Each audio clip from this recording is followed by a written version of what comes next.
Hello YouTube, welcome to another video on remote ID. First of all, I'd like to thank all of those who commented and shared my last video, and especially those who subscribed to the channel. It's much appreciated. In my last video, I talked about the negative impact of remote ID on the hobbyist drone and RC pilots. And today I want to discuss why this regulation won't deter bad actors from using drones for nefarious purposes.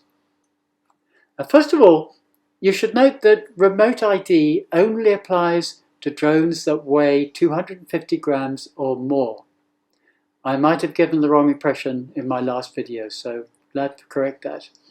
So anyone who wants to use a drone for malicious purposes can simply use a smaller drone that's exempt from the regulations. However, small drones are less likely to be useful for those sort of people. It's worth noting that registered drones with remote ID attached are actually unlikely to be used by bad actors unless, of course, they are stolen.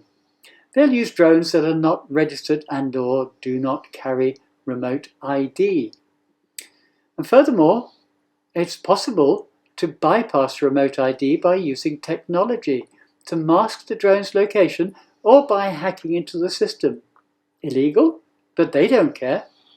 And GPS jammers can also be used to prevent the drone from broadcasting its location. There's also apparently an app out there that can spoof drone locations. So it's possible to pretend that there are a load of drones at the end of a runway or some such place, when in actual fact there is nothing there. So remote ID doesn't address the issue of weaponized drones. It only requires a drone to broadcast its location data. It does not prevent someone from attaching a weapon to a drone and using it to cause harm. Remote ID is thus not the solution to deterring bad actors from using drones for nefarious purposes.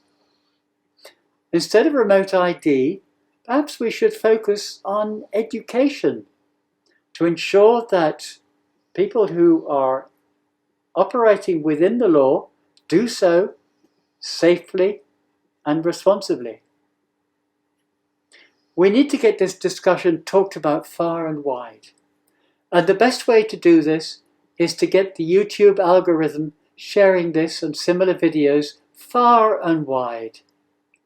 So please like, comment, share and subscribe to get this video seen as much as possible. You'd also do well to subscribe to XJet on YouTube as well as to Geekspana. And I'll put links in the description. Now these are two fabulous sources of information about drones and RC model flying generally.